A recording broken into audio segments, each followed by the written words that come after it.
우리는 사랑하는 사람이 생기면 그 사람에 대해서 더욱 알고 싶어지지요. 그 사람의 성격, 취미, 또 좋아하는 음식, 또 어떻게 살아왔는지, 그리고 그의 부모님과 친구들까지 모조리 알고 싶어집니다. 혹시 연애할 때 나는 상대방에 대해서 전혀 알고 싶지 않았다, 그런 분들 계세요? 많이 있다면 사랑하지 않은 것입니다. 잘 알지 못하는 상태에서 사랑이 시작될 수는 있어도 사랑하고 있는데 상대방에 대해서 전혀 알고 싶지 않다, 이것은 거의 불가능한 일입니다. 사랑하면 사랑할수록 사랑하는 사람에 대해서 알고 싶어지는 것은 사랑하는 사람들의 마음인 것입니다. 하나님을 믿는다고 하는 것은 하나님을 사랑한다고 하는 것입니다. 그러면 내가 믿고 내가 사랑하는 하나님에 대해서 알고 싶어지는 것은 당연한 것입니다. 그러므로 하나님을 얼마나 사랑하는가 하는 것은 하나님의 말씀을 배우고 또 하나님에 대해서 알아가고자 하는 그 열정을 보면 아는 것입니다. 그런데 하나님을 믿고 사랑한다고 하면서 나는 더 이상 골치 아프게 성경을 깊이 알고 싶지도 않고 하나님에 대해서 더 이상은 나는 알고 싶지 않다, 이렇게 말한다고 한다면 말이 돼요, 안 돼요? 안 되죠. 말이 안 돼요. 사도 바울은 내 주 그리스도를 아는 지식, 내 주 그리스도를 아는 지식이 가장 고상하다, 이렇게 말했습니다. 바울이 이렇게 고백할 수 있었던 것은 주님을 그만큼 사랑했기 때문이라고 하는 것입니다. 여러분은 우리가 믿는 예수님과 하나님에 대해서 얼마나 알고 있습니까? 우리는 사랑하는 사람에 대한 정보를 누구에게서 가장 많이 얻습니까? 내가 비밀리 캐고 다녀서 압니까? 사랑하는 사람의 진술을 통해서, 그죠? 주로 알게 되죠. 그와 같이 하나님에 대한 지식은 하나님의 계시의 말씀을 통해서 우리가 정확하게 알 수 있는 것입니다. 더욱이 하나님은 우리가 존재하기 전에 존재하셨고 이 세상의 모든 것이 존재하기 전에 존재하신 하나님이시기 때문에 더욱 그렇습니다. 하나님을 상정하지 않고 하나님 없이 나는 어디에서 왔는가 도무지 알 수가 없습니다. 우리가 성경을 제껴놓고 나는 어떻게 해서 이 세상에 태어나게 됐지? 그래서 거슬러 올라가 보세요. 그러면 최초의 뭔가 인간이 나오겠죠. 그 인간은 도대체 어디서 온 것일까? 사람들이 하나님 없이 고작 생각해낸 것이 뭐예요? 원숭이한테 왔다. 그럼 또 질문을 던집니다. 그럼 원숭이는 어디서 왔지? 그것도 이렇게 저렇게 이론을 말하면서 올라가 보니까 어디서 왔다? 물고기에서 왔다. 물고기가 환장을 하고 어느 날 튀어나와가지고서 그렇게 됐다는 거죠. 그럼 물고기는 어디서 왔나? 플랑크톤에서 왔다. 그럼 플랑크톤은 어디서 왔어? 물속에서 생겨난 거야. 네? 그럼 물은 어디서 생겼어? 계속 끝없이 뭐가 돼요? 질문만 되는 거죠. 결론이 없어요. 질문만 하다 그냥 끝나는 거예요. 여러분, 진화론은 최초의 존재가 생명도 없는 우주덩어리다, 이렇게 이야기합니다. 우리의 조상, 여러분의 조상이 진화론에 의하면 먼지덩어리예요. 생명도 없는. 인간의 가치와 존엄성을 얼마나 하락시키는 것입니다. 그러나 스스로 존재하고 있었던 분은, 이 세상 스스로 처음에 존재했던 분은 하나님이시라고 하는 겁니다. 우리가 하나님 없이 생각한다 할지라도 이 세상 맨 처음에는 뭔가가 하나 있었다는 거죠. 그러니까 내가 있는 거죠. 그죠? 네? 우리의 상식으로는, 우리의 이 지식의 한계로는 그렇게 생각할 수밖에 없어요. 맨 처음 뭔가는 있었어요. 그게 우주먼지입니까? 하나님이십니까? 하나님이신 거죠. 하나님께서 이 우주를 창조하시고 우리를 창조하시고 나서 내가 너희를 창조했다, 이거를 계시하지 않을 가능성은 전혀 없어요. 그렇죠? 우리를 지으시고 내가 너희 지었어. 여러분 자녀 낳고서 자녀에게 내가 아빠 엄마라고 하는 이것을 비밀로 계속 유지하고 사시는 분 계세요? 그런 분은 없잖아요. 하나님께서는 이 세상을 창조하시고 이 만물을 다스리고자 하는 만물의 영장으로 창조하신 인간에게 알아들을 만한 것이 유일하게 인간밖에 없는데 그 인간들에게 내가 너희들 지은 거야 계시하지 않을 가능성이 없다는 것입니다. 우리를 창조하신 하나님 그리고 우리를 사랑하신 하나님, 그죠? 왜 우리를 창조했어요? 사랑의 대상으로 창조하신 거잖아요. 우리를 사랑의 대상으로 창조하신 하나님, 그리고 우리가 믿는 하나님, 우리가 사랑하는 그 하나님에 대해서 여러분 좀 더 알고 싶지 않습니까? 고개를 끄덕이는 분도 있고 별로 알고 싶지 않다는 표정으로 멀뚱멀뚱 있는 분들이 계신데, 여러분 하나님에 대해서 알고 싶어하는 열정만큼 내가 하나님을 사랑하는 거예요.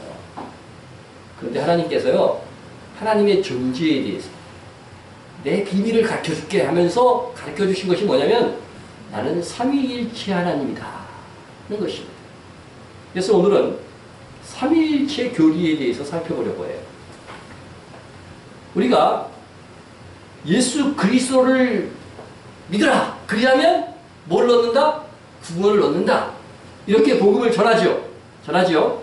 그런데 삼위일체 교리를 잘 이해하지 못하는 처음 믿는 분들에게는요, 이것이 잘 이해가 되지 않을 수 있다는 겁니다.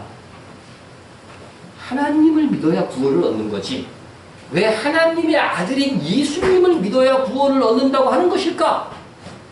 이거 의문이 붙는다는 거죠. 여러분들은 그렇지 않았어요? 그런 의문조차도 없었어요? 네? 여러분 구약 성경만 믿는 유대인들에게는 이게 더 큰 걸림돌이 되는 거죠. 대다수의 유대인들은 예수님을 믿지 않는데, 그러면 그들이 하나님을 믿는다고 하잖아요. 하나님 아버지는 믿잖아요. 하나님을 믿는다 해도 구원받지 못하는 것이 되기 때문에 아주 그들에게는 기분 나쁜 일이라는 거죠. 또 예수님을 메시아로 인정하는 유대인이라 할지라도 예수님을 믿어야만 구원받게 된다는 말이 걸림이 될 수가 있어요. 예수님은 하나님이 보내신 구원자인데, 구원자로 세상에 오신 것인데, 하나님을 믿는데 예수님을 안 믿음으로 구원받을 수 없다고 말하는 것은 너무 지나친 논리가 아니냐, 이렇게 말할 수 있다는 것입니다. 이런 문제에 대해서 예수님은 나를 믿는 자는 나를 믿는 것이 아니요 나를 보내신 이를 믿는 것이며, 이렇게 말씀하고 있습니다. 나 믿는 거는 곧 누구를 믿는 거다? 하나님을 믿는. 근데 나를 안 믿으면 어떻게 된다는 거예요? 하나님 안 믿는 거나 마찬가지라는 거죠. 여러분, 이게 굉장한 말씀입니다. 나 안 믿으면 하나님 안 믿는 거야. 지금 유대인들이 하나님 아버지 믿는다 그러잖아요. 근데 예수님 안 믿어. 그러면 예수님의 말씀에 의하면 뭐예요? 너희도 하나님 믿는 거 아니야. 이렇게 말씀하시는 거예요. 그 다음 말씀은 더 이해가 되지 않습니다. 나를 보는 자는 나를 보내신 이를 보는 것이니라. 아니, 아버지는 아버지고 아들은 아들이지. 어떻게 아들 예수님을 보는 것이 아버지 하나님을 보는 것이 될까 하는 것이죠. 이는 하나님과 예수님이 한 분일 때만 가능한 일입니다. 그렇습니다. 실제 성경은 하나님과 아들 예수님, 거기에 더하여 성령님까지 합하여 한 분 하나님이시라고 말씀하고 있습니다. 그래서 흔히 성부, 성자, 성령, 이 하나님은 한 분이시지만 동시에 세 분이시다 하는 것이 삼위일체 교리인 것입니다. 이렇게 삼위일체 하나님은 인간의 이해를 뛰어넘는 존재의 신비를 가지고 있습니다.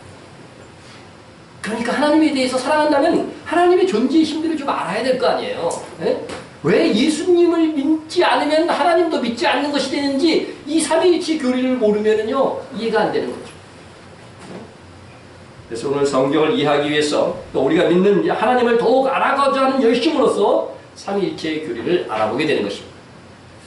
오늘 15절 말씀, 일곱째 천사가 나팔을 부매 하늘에서 큰 음성이 나서 이르되 예? 그 다음에 세상 나라와 우리 주와 그리스도의 나라가 되어 그가 세세토록 왕노릇 하시리로다 하니 하는 말씀이 있습니다. 지난주에 이 말씀 살피면서 이것은 다니엘서 2장의 예언대로 세상 나라가 다 멸망한 후에 우리 주와 그리스도의 나라가 되어서 그가 왕노릇 하는 것이다. 이렇게 말씀을 드렸습니다. 그런데 우리 주와 그리스도니까 두 분이잖아요. 근데 그러면은 그들이라고 말해야 된다는 거죠. 그들이 왕노릇 하리라고 말해야 되는데 여기서 뭐라고 돼 있어요? 그가 왕노릇, 그죠? 그가 세세토록 왕노릇 하시리라 이렇게 말씀하고 있다고 하는 것입니다. 그렇다면 우리 주 대신 아버지 하나님만 왕이시고 그리스도께서는 왕이 아니신가? 왕이 아니신가?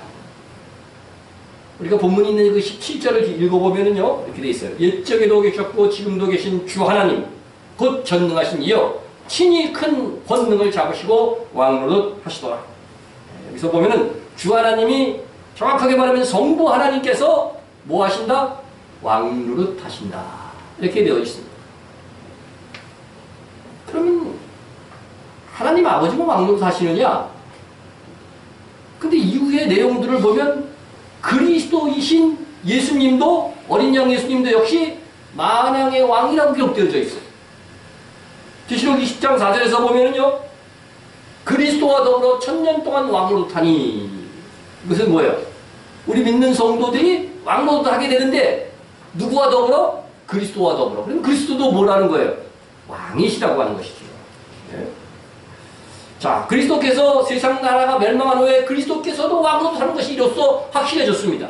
그렇다면 성부와 성자 하나님과 예수님 모두 왕이신데 왜 한 분만을 의미하는 그가 왕노릇하시리로다 말씀하고 있는 것일까?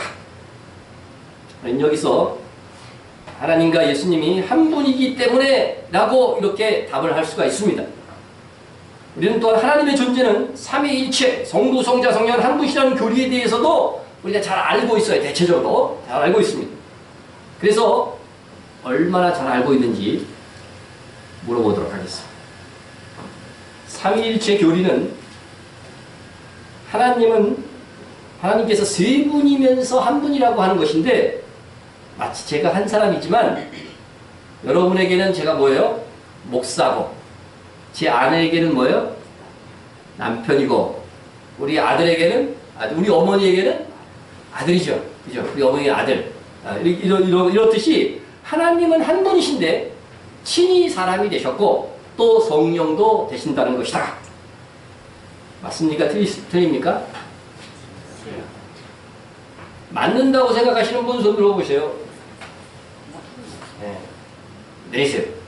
틀리다고 생각하시는 분 손 들어보세요. 안 드신 분들은 뭐예요? 굳이 참여해서 망신당하고 싶지 않다는 거예요. 그렇게 많이 손을 들어보셨어요. X입니다. 그건 정말 하나님의 존재에 대해서 오해하는 거고 이것은 교회사에서요 양태론적 이단으로 정죄를 받았어요. 처음에 손드신 분들은 이단입니다. 이건 실질적으로 하나님이 한 분이시라고 하는 말밖에 안 되는 거거든요. 그죠? 그럼 이게 어려워할 필요도 없는 거예요. 이렇다고 한다면. 예? 그런데 우리가 대학생들이 많이 공부하는 내비게이터 이 교재에 보면 삼위일체를 이런 식으로 설명해 놨어요. 참 안타까운 일이죠. 왜 수정이 안 되는지 모르겠어요. 다시 물어보겠습니다. 삼위일체 하나님은, 삼위일체 교리는 삼위일체 하나님께서 우리가 영과 혼과 육이 합하여 한 인간이듯이 하나님도 성부, 성자, 성령의 세 요소가 합하여 한 인격을 가지신 하나님이 되신다는 것이다. 이것은 맞습니까? 틀립니까? 이것도 이제 물어보겠습니다. 맞다고 생각하는 사람 손 들어보세요. 맞습니다. 내리세요. 네. 틀리다고 생각하는 분 손 들어보세요. 네, 알겠습니다. 거의 반반입니다. 네, 답은 X입니다. X입니다. 네, 쉽지 않죠. 이렇게 교회를 오래 다니셔도 여러분 이 삼위일체 교리를 제대로 모른다는 거예요. 결국은. 네, 잘 모르고 있다고 하는 거예요. 여러분 하나님은 하나님은요, 삼위일체로 구성되었다는 것은 우리의 인간의 이해를 뛰어넘는 신비입니다. 사람의 영과 육과 혼은 이렇게 혼으로 구성되어서 한 인격체를 이루지만 영과 육과 혼이 각각 독립된 인격체로 존재하지는 않습니다. 그렇죠? 그런데 그래서 여러분 중에는 육체는 여기 있고 영혼은 저 미국에 가 계신 분 계세요? 그런 건 없죠? 그러면 미친 사람이죠, 완전히. 그런 사람은 없습니다. 그런데 하나님은 한 분이시지만 동시에 각각 따로따로의 인격체를 가지시고 장소를 달리해서 존재하실 수 있는 거예요. 이게 신비한 부분이죠. 신비한 부분이죠. 세례 요한이 세례를 받을 때 성자 예수님은 어디에 계셨어요? 요단강에 빠져 계셨어요. 성부 하나님은 어디 계셨어요? 하늘에서 말씀하셨잖아요. 그죠? 각각 따로따로 계셨어요. 성령 하나님은 어디 계셨어요? 하늘에서 내려와서 예수님께 임하셨단 말이죠. 세 분의 하나님은 한 분이시지만 각각 다른 위치에서 독립된 인격을 가지고 역사하십니다. 물론 모든 우주 가운데 계신 하나님이시죠. 그러므로 삼위일체는 사람이 이해가 가도록 쏙 이해가 가도록 말하는 것은 하나님의 존재를 너무 쉽게 생각하는 거예요. 삼위 하나님의 존재를 인간의 이로 완전하게 안다는 것은 그래서 불가능합니다. 마치 강아지가 사람을 보지만 사람을 온전히 이해할 수가 있을까요? 이해가 안 되는 거죠. 우리의 지식과 인간의 한계 때문에 하나님의 존재의 신비를 완전히 알 수는 없습니다. 하지만 성경이 하나님의 존재를 계시하는 데까지 우리는 하나님을 이해할 수 있는 것입니다. 그러므로 우리는 하나님이 한 분이시지만 세 분의 독립된 인격체로 존재하신다 정도로 말할 수밖에 없다. 것이죠.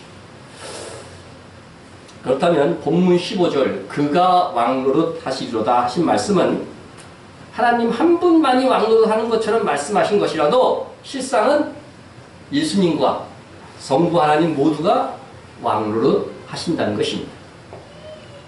이와 같이 삼위일체 교리의 한 부분인 예수님이 곧 하나님이시라고 하는 이 교리는 신구약 성경을 살피면 분명하게 드러나는 것이기도 하지만 구약 성경만 잘 살펴도 알 수 있는 그런 부분이라고 하는 것입니다. 구약 성경을 진지하게 연구하면 오실 메시아이신 예수님이 하나님이시며 여호와시며 전능하신 하나님이시라는 것을 발견할 수 있게 됩니다. 그래서 구약 성경에서 예수님이 곧 여호와 하나님이셨음을 발견하고 예수님을 믿고 예수 그리스도의 복음을 전하는 전도자가 된 유대인 랍비의 이야기를 소개하면서 우리가 가진 삼위일체 교리의 확실성을 좀 더하고자 하는 것입니다. 랍비 막스 베르트 하이머라는 분이 계셨습니다. 100년도 더 되긴 전에 있었던 분인데 부모님의 결정으로 전통적인 유대인 교육을 받기 위해서 미국으로 유학을 했어요. 그래서 공식적으로 랍비 안수를 받고 오하이오 주에 있는 데이턴이라고 하는 곳에서 10년 동안 랍비로 사역을 했습니다. 우리 식으로 하면 목사가 됐던 거죠. 그런데 1895년 데이턴 기독교 교회에서 다양한 종교를 인정하고 섬기는 사람들이 모여서 각자 자기의 종교에 대해서 말하는 그러한 그 프로그램이 있었던 모양이에요. 그때 그는 예수님을 믿는 많은 교인들이 대다수인데 딱 나가서 유대인들은 예수를 메시아로 인정하지 않는다고 하면서 자신있게 자기의 의로움에 대해서 말하는 것이죠. 율법을 다 행해야 뭐 받는다? 구원받는다가 유대교니까 자기 의에 대해서 막 이야기한 거죠. 그런데 그 발표를 듣는 사람들 중에 아주 겸손하고 독실한 기독교인 할머니가 있었습니다. 그 할머니는 나중에 안 일이지만 이 랍비의 이야기를 들으면서 이렇게 기도했다고 합니다. 하나님, 베르트 하이머 박사에게 자기의 의로움을 자랑하지 않고 구세주의 절실한 필요를 느끼게 하여 주옵소서. 만약 필요하다면 이 부분이 중요해요. 벼랑 끝까지 내려가게 하셔서 우리 예수 그리스도를 영접하게 해 주옵소서. 요걸 안 넣었으면 좋은데 벼랑 끝까지 내려가게 하셔라도 더 중요한 게 뭐예요? 예수 그리스도를 영접하는 거잖아요. 우리 성도들 중에서 남편이 신앙생활 잘 안 하니까 남편 병나게 해주셔서 구원받게 해주십시오. 이렇게 기도한 분도 계시잖아요. 그죠? 이처럼 이게 기도한 거죠. 이제 이거는 자기 가족도 아닌데 다른 사람에 대해서 그 랍비에 대해서 이렇게 막 기도를 한 거예요. 근데 랍비는 알지도 못하는 이 여자의 영혼의 절규로 하나님께서 그 인생의 역사하기 시작하셨습니다. 그 당시 랍비는요, 굉장히 만족한 삶을 살고 있었다는 거죠. 그 아내도 랍비였대요. 그래서 거기서 얻어지는 수익과 자녀들과 풍족한 생활, 그래서 너무나도 만족한 생활을 하고 있었는데 그만 그의 아내가 심각한 병에 걸려서 죽은 것입니다. 그러자 그는 그 자신이 이 세상에서 가장 불행한 사람이라고 생각이 들었던 거예요. 잠을 이룰 수가 없었습니다. 이 평안한 이 가정의 생활에 대한 꿈이 이렇게 산산조각나자 어디서 평화와 위로를 얻을 수 있을까? 그래서 평안을 얻기 위해서 하나님을 불렀습니다. 심령술을 배워봤지만 아무 소용이 없다는 것을 깨달았을 뿐입니다. 모임에 참가하고 어떤 종교적 신비주의, 신앙적 치료법 모든 그런 관한 책들을 읽었지만 노력은 허사로 돌아갔고 희망은 사라져버렸습니다. 그러자 그는 랍비 사역이 10년째 되었지만 재임명을 기다리지 않고 사표를 냈습니다. 자기가 가르쳐서 평안을 줘야 되는데 내가 평안하지 않은데 무슨 내가 랍비를 해? 네? 그리고 그는 꼭 랍비의 사역을 그만두고 묵상하고 싶은 것이 있었는데 그에게 정말로 행복과 평안을 가져다 준 아내의 마음과 영혼이 지금 어디에 있는지 알고 싶었던 것입니다. 그는 유대교를 배웠지만 수많은 질문들에 대한 답을 찾지 못했고 마음의 갈급함을 채워주지 못했어요. 그래서 처음으로 신약 성경을 읽으면서 구약과 비교하기 시작했습니다. 많은 구절을 오랫동안 묵상하며 읽어 나갔습니다. 그에게 가장 크게 인상을 준 것은 이사야서 53장 1절입니다. 나의 의로운 종이 자기 지식으로 많은 사람을 의롭게 하며 또 그들의 죄악을 친히 담당하리로다. 의로운 종이라고 하는 말은 구약 성경에서, 아니 신구약 전체에서 여기 딱 한 번 나오는데요. 또 한 번 나오는데 랍비는 그래서 물었습니다. 이 나의 의로운 종은 누군가? 그는 의로운 종이 누군지 모르지만 확실한 것은 그가 이 의로운 종이 이스라엘 민족은 아니라고 하는 것은 확실하다는 거죠. 왜냐하면 예언서에서 나오는 이스라엘 민족을 일컫는 말은 범죄한 백성, 무너진 백성, 나병 환자 이런 식으로 표현된다는 거죠. 이사야서 1장에 같은 이사야서 1장에 보면은요, 이것이 바로 이스라엘 민족을 가리키는 말이에요. 소는 그 임자를 알고 나귀는 그 주인의 구유를 알건만은 이스라엘은 알지 못하고 나의 백성은 깨닫지 못하는도다 하였도다. 그리고 어떤 사람으로 이스라엘 민족을 표현했냐면요, 온 머리는 병들었고 온 마음은 피곤하였으며 발바닥에서 머리까지 성한 것이 없이 성한 것과 터진 것과 새로 맞은 흔적뿐이거든 그것을 짜며 싸매며 기름으로 부드럽게 함을 받지 못하였도다.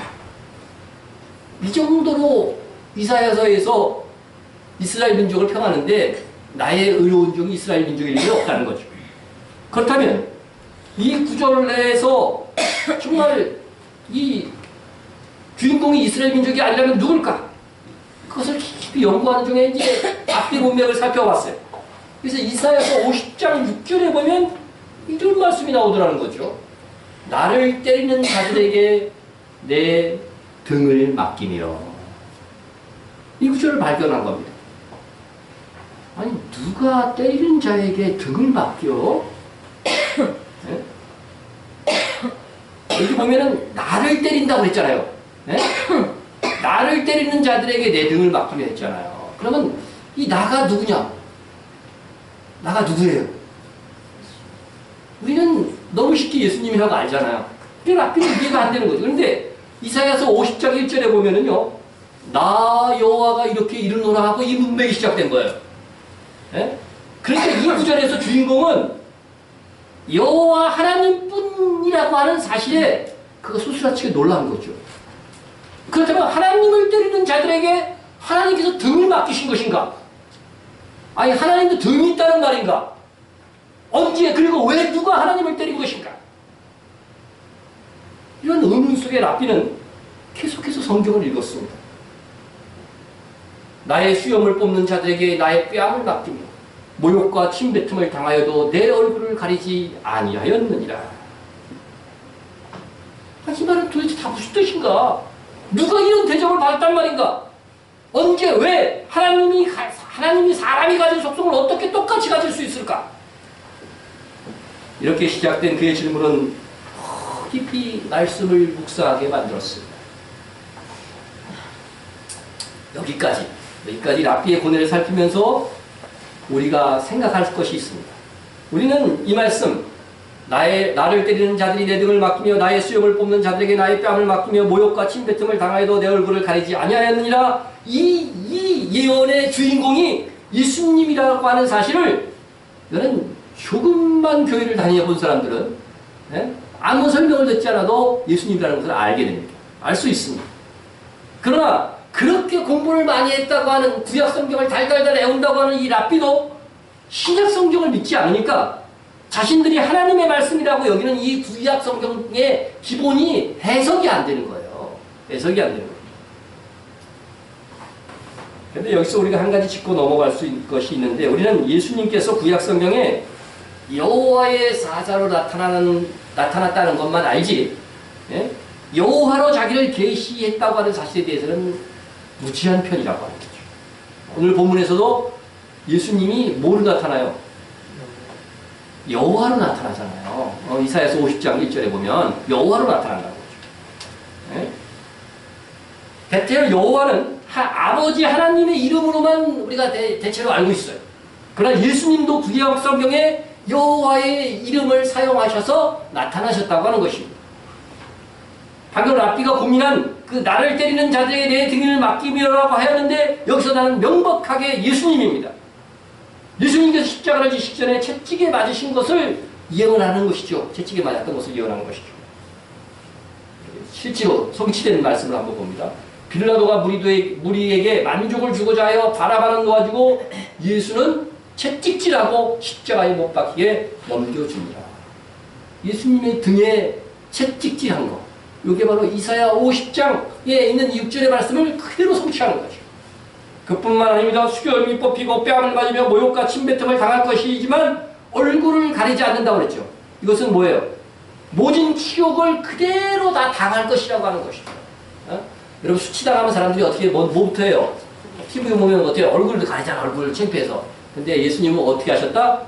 얼굴도 가리지 않다. 그 수치받는 모습을 그대로 보여줬다는 거죠. 그대로 보여줬다는 거죠. 가시관을 엮어 그 머리에 씌우고 갈대를 그 오른손에 들이고 그 앞에서 무릎을 꿇고 희롱하여 이르되 유대인의 왕이여 편안할지다 하며 희롱했어요. 그리고 침뱉고 갈대를 빼앗아 그 가시멜리관 쓴 그 머리를 친 겁니다. 친 겁니다.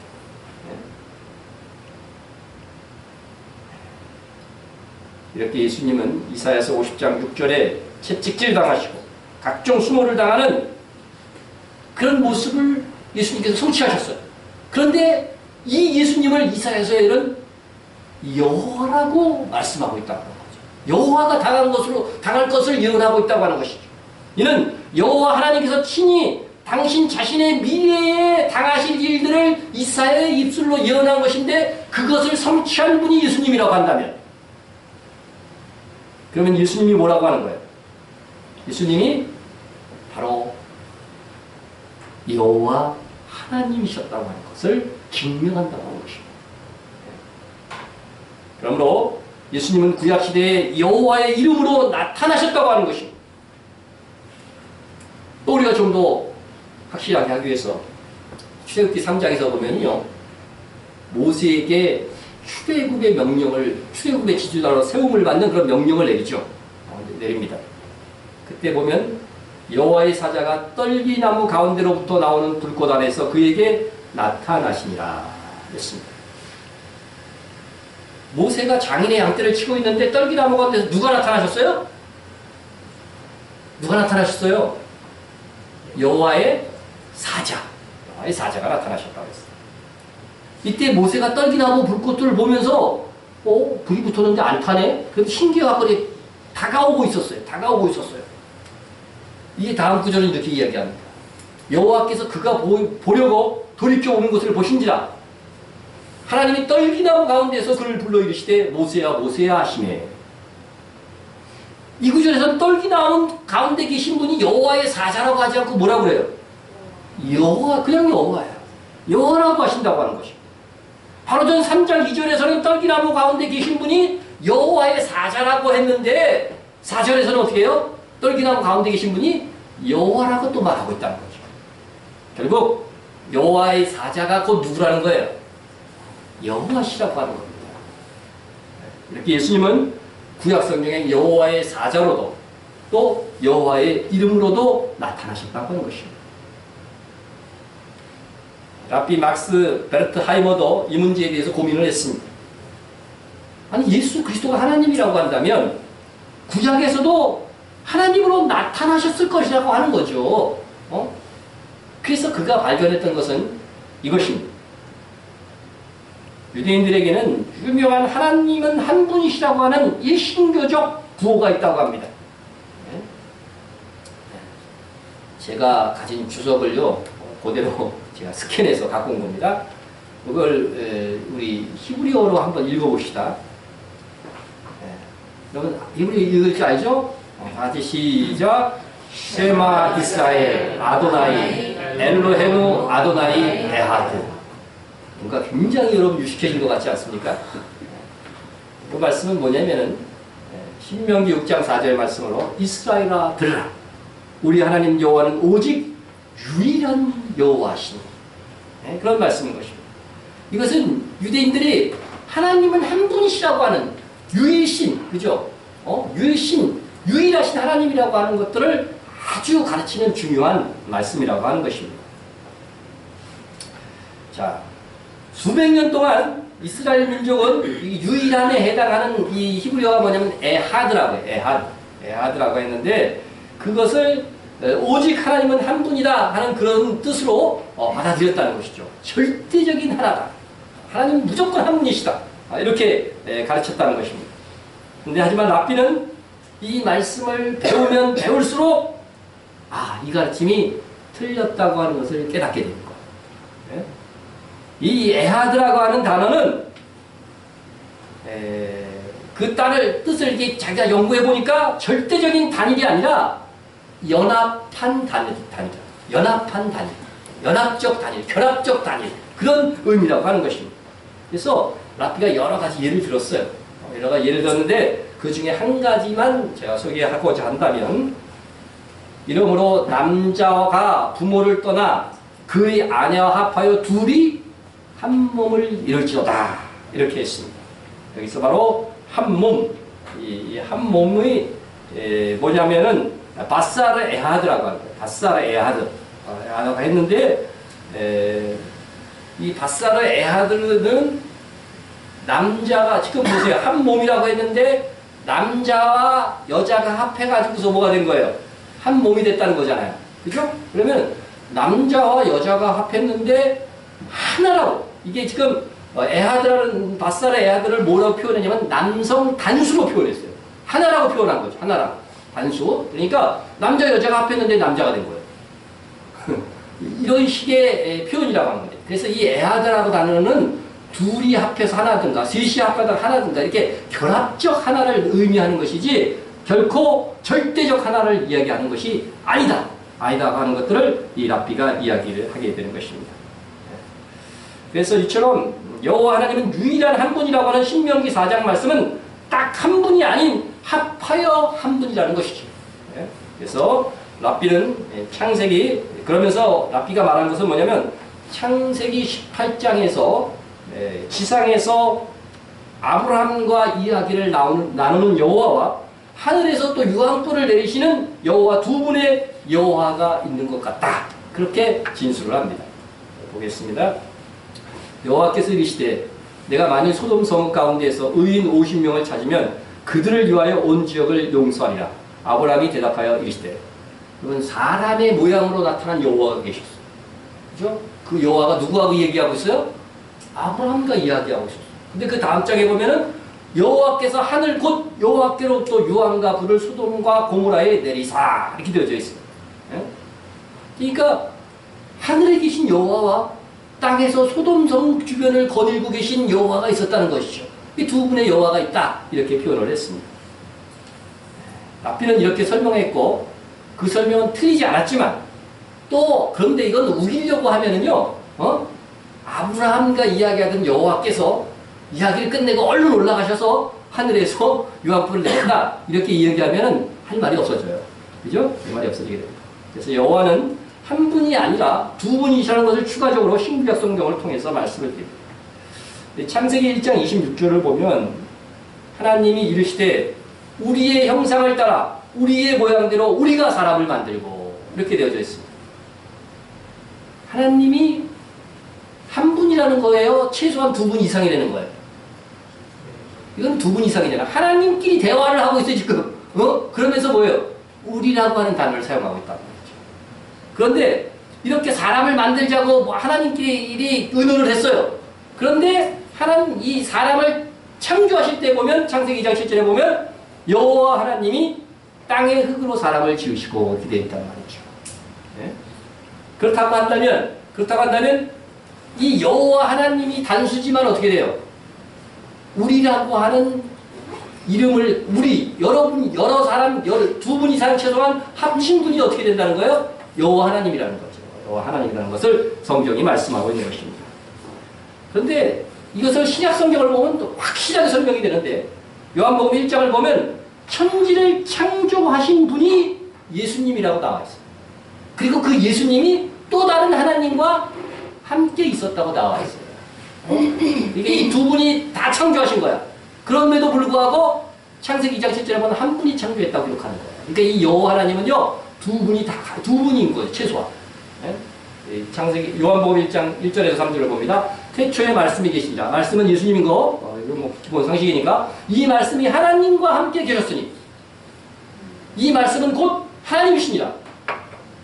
여러분 말씀이 하나님이라는 건 여기 분명히 정의를 했어요. 네? 그런데 그가 태초에 하나님과 함께 있었다는 거예요.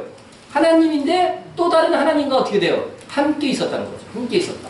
만물이 그로 말미암아 지은 바 되었으니 지은 것이 하나도 그가 없이는 된 것이 없느니라. 그러니까 이 두 분이 어떻게 돼요? 다 창조주야. 다 창조주. 하는 것을 성경이 말씀하고 있는 것입니다.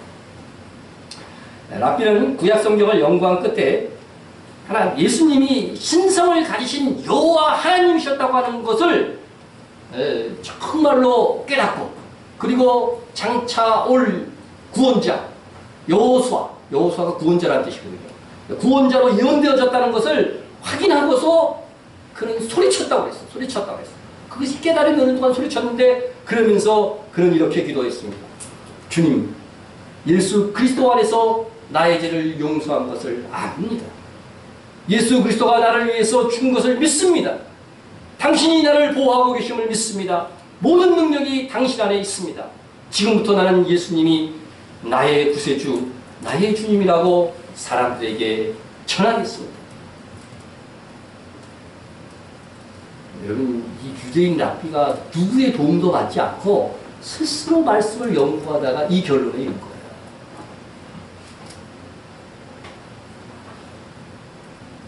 랍비의 이러한 고백이 있기까지 그에게 처음 삼위일체 하나님에 대해서 구약 성경에서 처음 부딪혔던 말씀이 이사야서 9장 6절 말씀이었다고 합니다.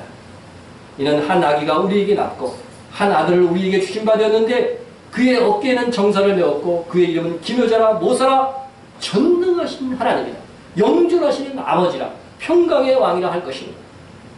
우리는 이 아기가 훗날에 태어날 예수님이다. 이 아들이 예수님이다 하는 거 아직 기본으로 알잖아요. 이거는 그죠? 알고 있는데 예수님을 믿지 않았던 랍비에게는 이 말씀이 이해가 되지 않는 것입니다. 여러분 그렇지 않겠어요? 예수님을 믿지 않고도 이 아기가 누군지 이 아들이 누군지 어떻게 알아요? 어떻게 알아요? 예? 더욱이 이 말씀은 유대교의 한 분 하나님의 교리와 어긋나는 것이란 말이죠. 이 아기가 뭐라고 그래요? 전능하신 하나님이라고 해버린 거예요. 영존하시는 아버지라고 했던 것이죠. 예? 한 아기가 출생할 것인데 그가 저 영존하신 아버지고 전능하신 하나님이라고 하니까 이해가 안 되는 거예요. 예? 아니 전능하신 하나님께서 아기가 되어서 태어난다고 한다면 그러면 하늘에 계신 하나님은 도대체 누구란 말인가? 예? 이에 대해서 랍비의 연구, 깨달은 말을 중심으로 여러분에게 전해드립니다. 아브라함에게 하나님은 어떤 하나님으로 나타나셨느냐? 하나님은 나타나실 때마다 그 이름을 달리하신다 그랬죠. 전능하신 하나님으로 나타납니다. 전능하신 하나님이 내게 복을 주시어 내가 생육하고 번성하게 하여 내가 여러 민족을 이루게 하시고 이렇게 되어 있습니다.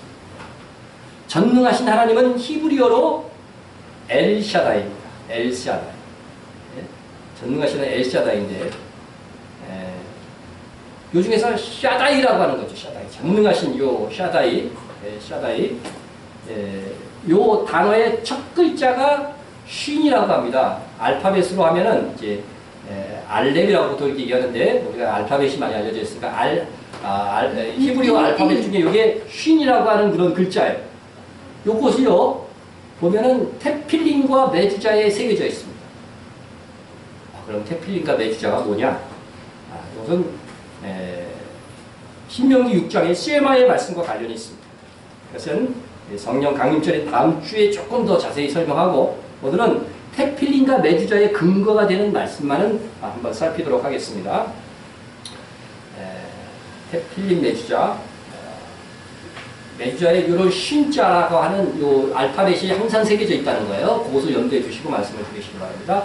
너는 또 그것을 내 손목에 메어 기호를 삼으며 내 미간에 붙여 표로 삼고 또 내 집 문설주와 바깥문에 기록할지니라 이렇게 되어 있습니다.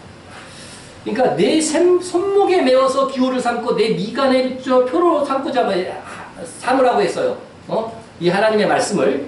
그래서 말씀을 상자에다 넣어가지고서 보시면 여기 상자에다 이마에 다는 거 있죠.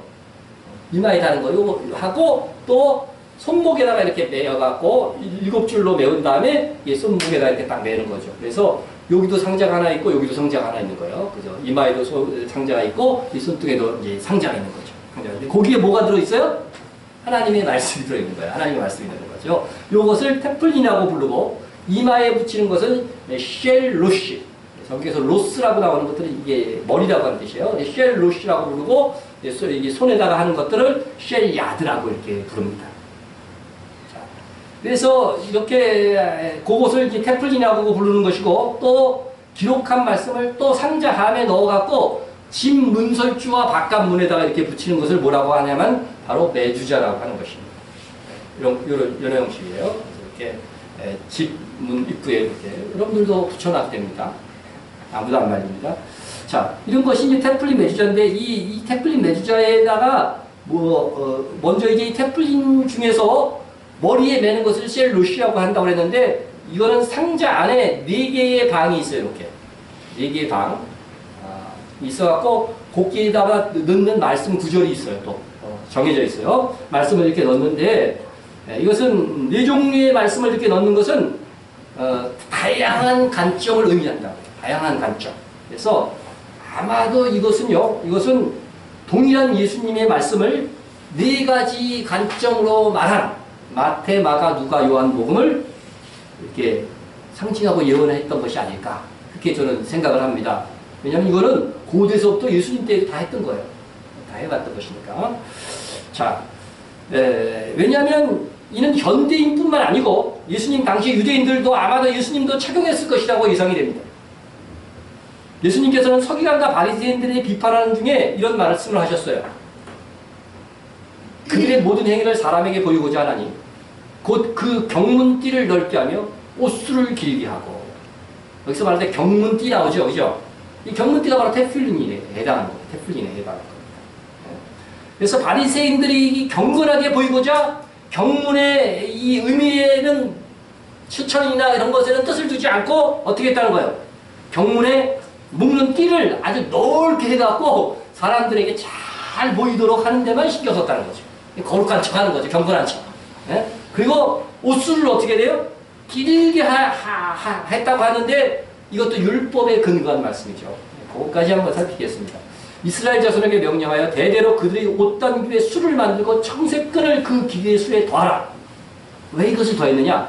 이 술은 너희가 보고 여호와의 모든 계명을 기억하여 준행하고 너희를 방종하게 하는 자신의 마음과 눈의 욕심을 따라 음행하지 않게 하기 위함이라. 그러니까 이 청색끈의 의미는 뭐예요? 하나님의 계명을 기억하기 위한 장치라고 하는 거예요. 그것을 보면서 장치라고 하는 거죠. 예수님의 옷자락을 만졌던 혈병 여인이 있었죠. 여인이 이걸 만진 거예요. 그래서 이게 영적 의미가 있는데 그건 뭐 다음에 좀 설명하도록 하겠습니다. 이렇게 화면으로 보면 이렇게 옷 끝에다가 이렇게 청색 끈을 이렇게 다는 거죠.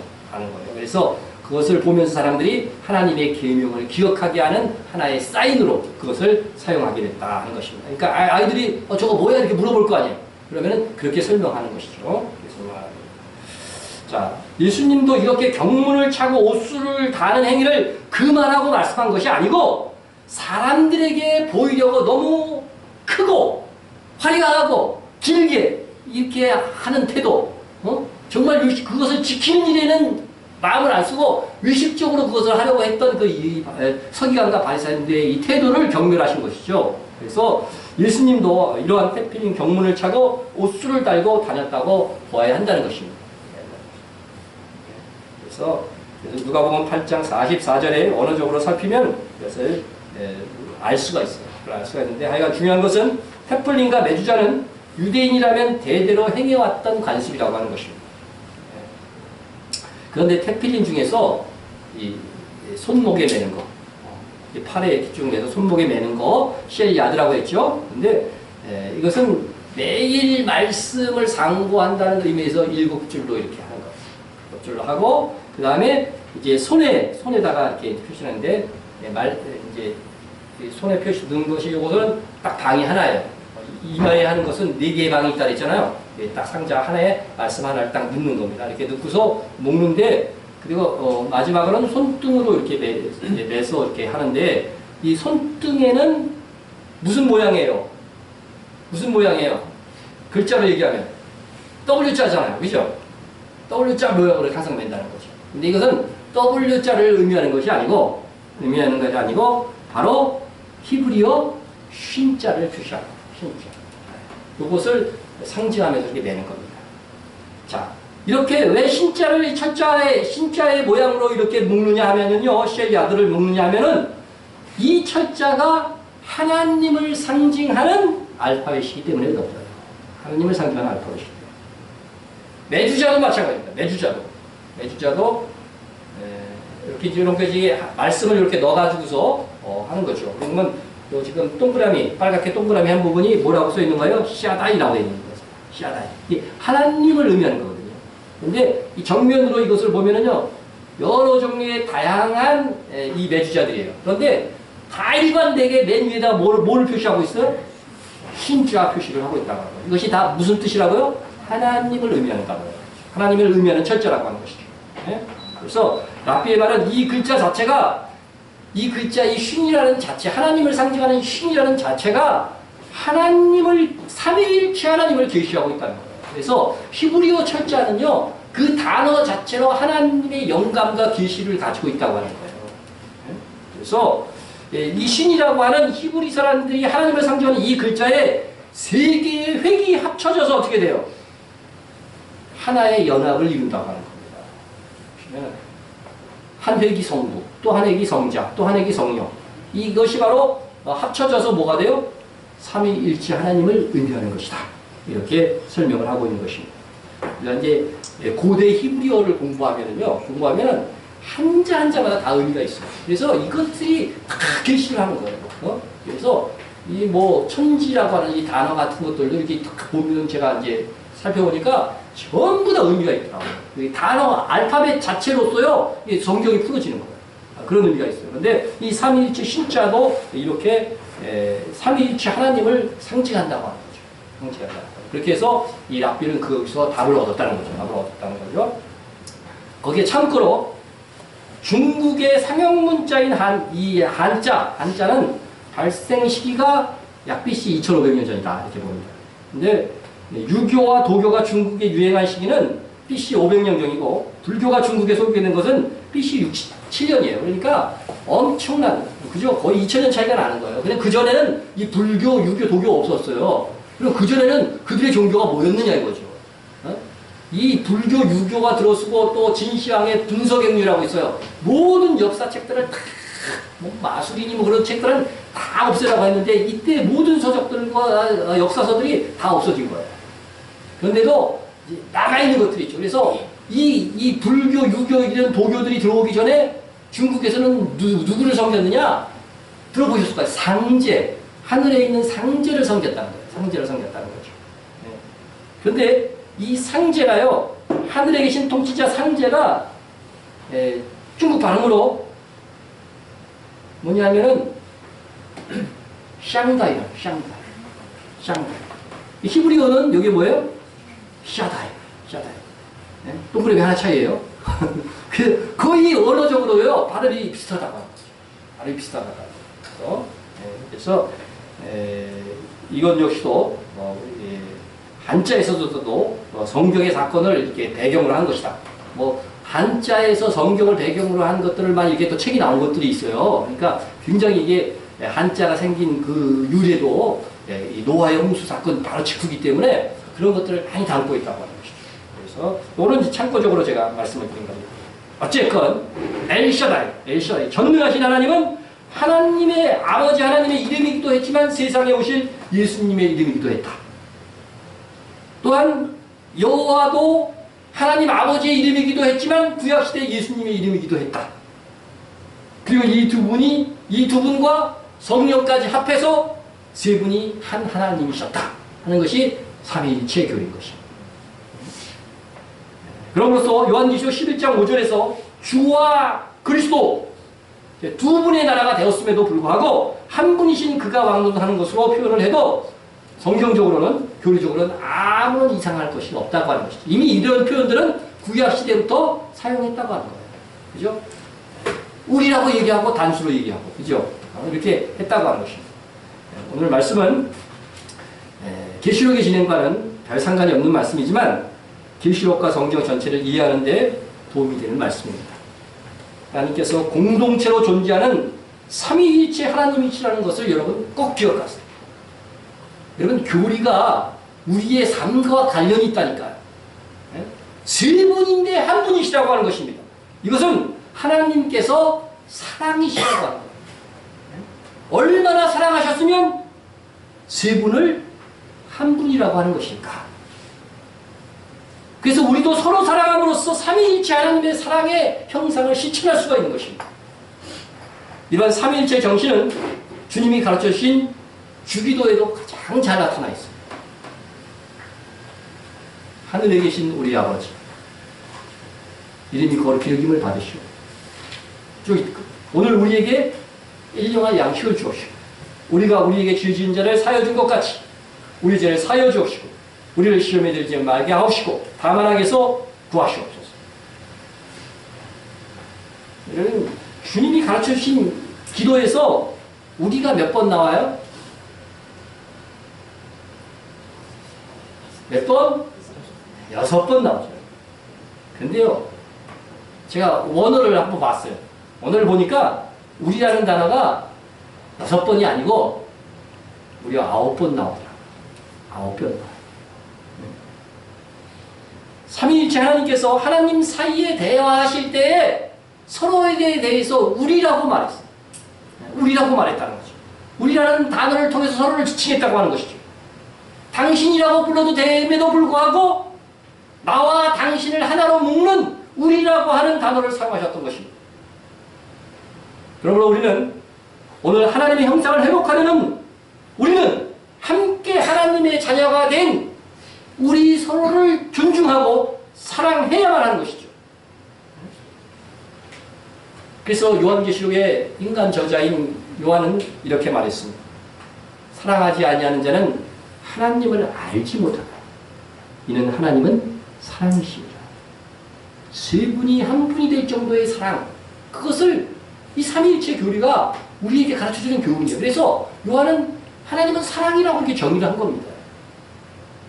하나님의 존재의 신비, 삼위일체를 배운 여러분은 이것이 여러분 지식에서 끝나지 않고 하나님의 사랑을 알고 실천해야 된다고 하는 도전을 이 교리 속에서 배워야 된다. 우리의 하나님은 나의 하나님일 뿐만 아니라 우리의 하나님이라는 사실들을 기억해야 됩니다. 그러하다면 우리의 기도가 달라져야 됩니다. 여러분은 나의 양식이 아닌 우리의 일용할 양식을 위해서 기도하고 있습니까? 여러분은 나의 죄의 용서를 넘어서 우리의 죄를 사해달라고 기도하고 있습니까? 나의 아버지의 죄를, 내 아들의 죄를, 내 아내와 남편의 죄를, 그리고 함께 사랑하고 있는 교우들의 죄를 용서해달라고 기도하고 있습니까? 주님은 그렇게 가르쳤잖아요. 여러분, 부모에게 여러 자식이 있는데 한 자식은 잘 됐어요. 또 한 자식은 잘못됐어요. 그러면 한 자식이 잘 됐어요.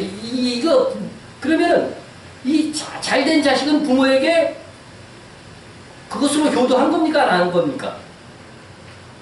효도했죠. 그러나 자기가 잘된 것으로 끝난다고 한다면 이거 정말 효도입니까? 자기 형제 중에 못된 형제를 어떻게 돼요? 도와주고 회복시켜주는 역할까지 해야 진정한 효도죠.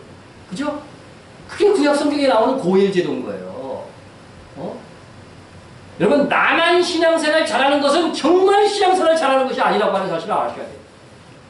정말 신앙생활 잘하는 것은 뭘까요? 우리가 함께 신앙생활을 잘하도록 힘쓰는 자가 신앙생활을 잘하는 것입니다. 서로 함께 잘 되도록 노력하는 자. 이것이 정말 신앙생활을 잘하는 사람이고 삼위일체 하나님처럼 사랑을 실천하는 사람이라고 하는 것입니다. 우리가 이렇게 삼위일체 하나님처럼 우리가 서로 어떻게 해줘요? 기본적으로 기도해 줘야 돼요. 네? 우리를 가장 유익하게 도울 수 있는 분은 하나님이잖아요. 그러니까 그 하나님께 부탁해서 서로 잘 되도록 서로 하나님 앞에서 상 받도록 이렇게 기도해 주는 것이 기본이라고 하는 것이죠. 이것이 삼위일체 교리에서 우리가 배울 수 있는 거예요. 주기도에서 배울 수 있는 것이죠.